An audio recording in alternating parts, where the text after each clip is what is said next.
Assalamualaikum warahmatullahi taala wabarakatuh, teman-teman Polistory ID. Di video kali ini kita akan membahas tentang pembuatan atau mekanisme pembuatan SIM di tahun 2024. Seperti teman-teman ketahui bahwa di tahun 2023 itu ada perubahan terkait mekanisme pembuatan SIM. Salah satunya yaitu pada saat tes praktek. Nah, bagaimana dan apakah ada perubahan semua tentang mekanisme pembuatan SIM? Nanti kita akan berbincang-bincang dengan petugas dari unit Regiden Satlantas Polrestabes Bandung.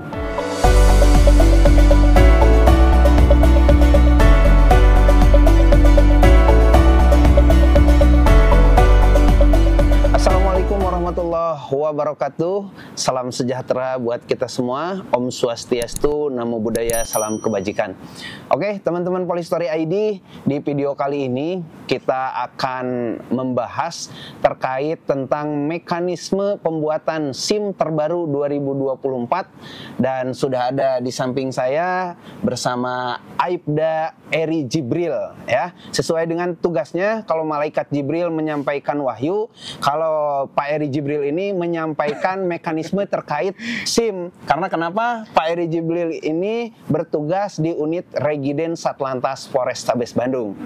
Apa kabar, Bang? Alhamdulillah baik, Pak Bun. Alhamdulillah. Ya, Oke. ini.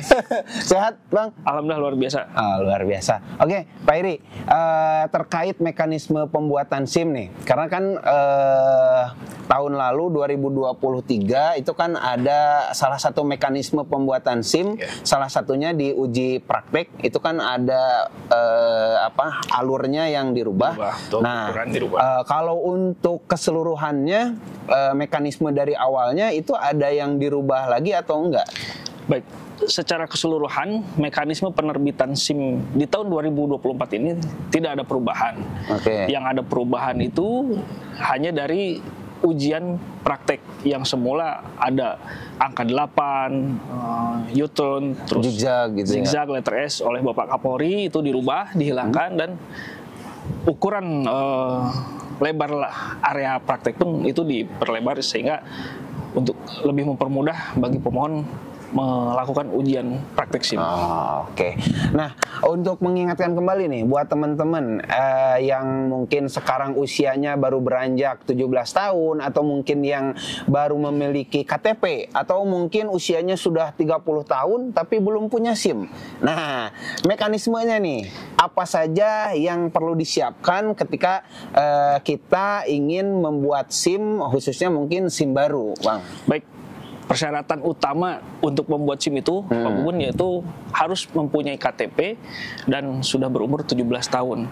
Jadi meskipun sudah lewat 17 tahun tapi belum mempunyai KTP, tidak bisa membuat SIM karena persyaratan utamanya harus ada KTP. Walaupun usianya udah 30 tapi belum punya KTP, harus buat KTP. Harus buat KTP dulu. Bisa mengajukan untuk pembuatan SIM. Itu yang pertama ya. Yang kedua, membuat surat keterangan kesehatan. Surat keterangan kesehatan itu dibuat dari kedokteran yang sudah direkomendasikan dan ditunjuk oleh kedokteran kepolisian. Jadi tidak boleh di puskesmas atau di rumah sakit atau dimanapun. Betul. Jadi meskipun pemohon ini sudah melakukan pemeriksaan kesehatan dari puskesmas, rumah sakit atau dari dokter manapun, tapi yang direkomendasikan dan sudah ditunjuk itu adalah kedokteran yang ditunjuk oleh kedokteran kepolisian, sehingga yang dipergunakan sebagai persyaratan untuk membuat SIM ya dari kedokteran yang ditunjuk itu, Pak Bubun. Karena mungkin ada kriteria-kriteria khusus untuk tes kesehatan ketika orang mau mengikuti tes pembuatan SIM, mungkin itu ya. Dan memang direkomendasikan sebagai dokter pemeriksa kesehatan SIM. Berarti itu meliputi ada kesehatan kejiwaan nggak sih, Bang? Kesehatan kejiwaan terpisah. Jadi selain pemeriksaan kesehatan jasmani, ada pemeriksaan kesehatan rohani, atau dalam kata lain itu psikotes. Nah, itu ada lembaga yang ditunjuk oleh Biro SDM Polda Jabar. Dan itu merupakan suatu persyaratan dalam rangka pembuatan SIM, baik SIM A maupun SIM C. Iya, karena kan takutnya dia udah 17 tahun, udah punya KTP, tapi ternyata walaupun jasmaninya sehat, tapi secara kejiwaannya dia nggak sehat. Takutnya kan nanti udah di jalan nabrak-nabrak orang gitu, Bang. Dan itu memang diatur di dalam peraturan kepolisian tentang penerbitan SIM.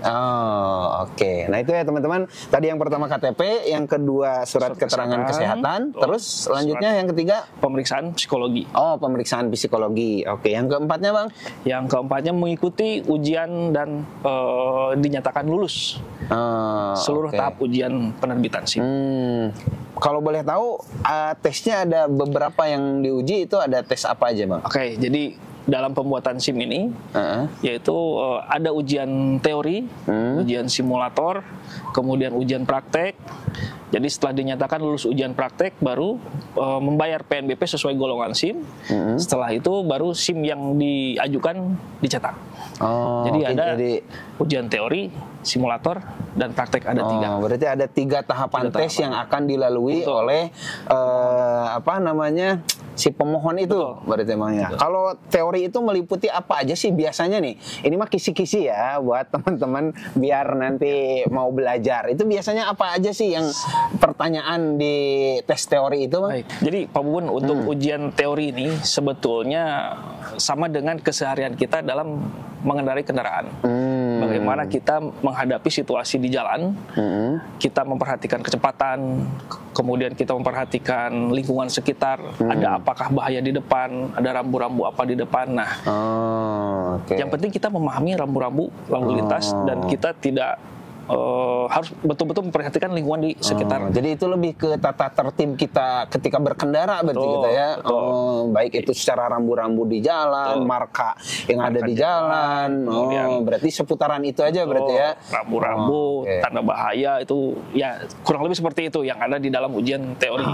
Itu teman-teman jadi tadi udah disampaikan oleh Bang Eri kisi-kisi, bukan kisi-kisi ya. Sebenarnya mungkin kan kalau memang dia sudah mahir sebenarnya dia pasti bisa ya, apalagi dia di jalannya tertib, terus rambu-rambunya dia tahu, pastilah ketika dia berhadapan dengan komputer di mana itu ada tes teori pasti bisa lah gitu ya, Bang ya. Karena banyak yang dinyatakan lulus ya, mungkin dengan pemahaman si pemohon dan di jalan menggunakan kendaraannya dengan tertib dan benar.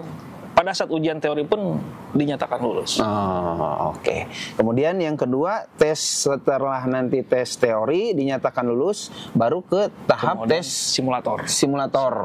Kalau simulator itu gambarannya seperti apa nih, Bang? Kalau yang bagi yang belum pernah sama sekali nih, gambarannya seperti apa sih simulator itu?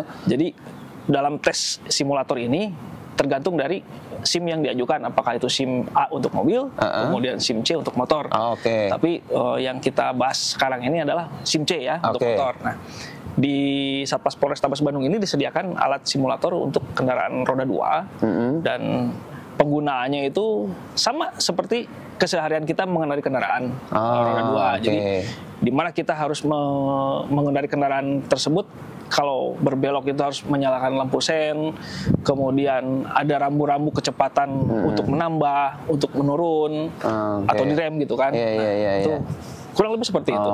Mungkin kalau teman-teman pernah main ke time zone atau dingdong, itu alatnya mungkin kurang lebih seperti itulah ya. Di depan ada layar, terus kita mengendarai kendaraan seperti halnya kendaraan yang beneran gitu ya. Dalam kategori simulasi. Jadi pasti ada perbedaan antara kenyataan dan simulasi. Tapi ketika kita lulus mengikuti simulasi, insya Allah di jalan raya pun sebenarnya tidak ada permasalahan. Baru terakhir setelah lulus dari simulator baru ke praktek. Ujian praktek. Lapangan. Yang tadi sudah disampaikan ya. Terkait dengan treknya yang tadinya ada angka 8, zigzag, sekarang cuma 1 trek saja.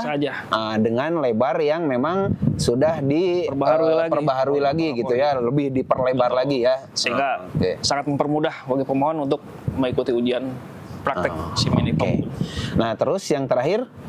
Yang terakhir, ketika pemohon itu sudah dinyatakan lulus seluruh ujian, pemohon melakukan pembayaran sesuai PNBP. Oke, sesuai permohonan yang diajukan, baik itu SIM A ataupun SIM C gitu ya. Oke. Jadi itu tahapannya berarti emang ya? Tahapannya hanya itu saja Pak Bubun. Berarti teman-teman tadi yang pertama yang harus disiapkan KTP, karena itu wajib, salah satu persyaratan yang mesti ada. Kemudian yang kedua itu surat keterangan kesehatan, di mana bikinnya itu harus di tempat ataupun dokter yang ditunjuk oleh pihak kepolisian. Kemudian yang ketiga setelah itu baru ke tahap ujian. Nah, yang pertama ada ujian teori, yang kedua ada ujian simulator, yang ketiga ada ujian praktek. Nah, setelah teman-teman sudah melewati tahapan yang tadi saya sampaikan, maka yang terakhir adalah membayar ke bank ataupun PNBP sesuai dengan golongan yang teman-teman ajukan. Nah, mungkin itu saja Bang. Betul Pak Bubun. Dan itu yang dapat kami informasikan. Oke, teman-teman Polistory ID, mungkin itu saja video dari kita ya. Saya sampaikan sekali lagi buat teman-teman yang memang sudah mahir berkendara, baik itu roda 4 maupun roda 2, saya ingatkan ya agar senantiasa melengkapi administrasi saat berkendara. Selain mungkin STNK yang teman-teman bawa saat berkendara, yang tidak kalah pentingnya yaitu SIM, surat izin mengendarai. Jadi jangan sampai teman-teman nanti di jalan ada pemeriksaan ataupun dalam tanda kutip terjadi hal-hal yang tidak diinginkan. Teman-teman enak karena semua administrasi sudah lengkap. Jadi tidak akan ada yang namanya teman-teman dipersulit atau apa, karena memang teman-teman sudah melengkapi segala sesuatu yang dibutuhkan oleh teman-teman saat berkendara. Oke, terima kasih untuk video kali ini. Sampai jumpa di video berikutnya. Assalamualaikum warahmatullahi wabarakatuh. Waalaikumsalam.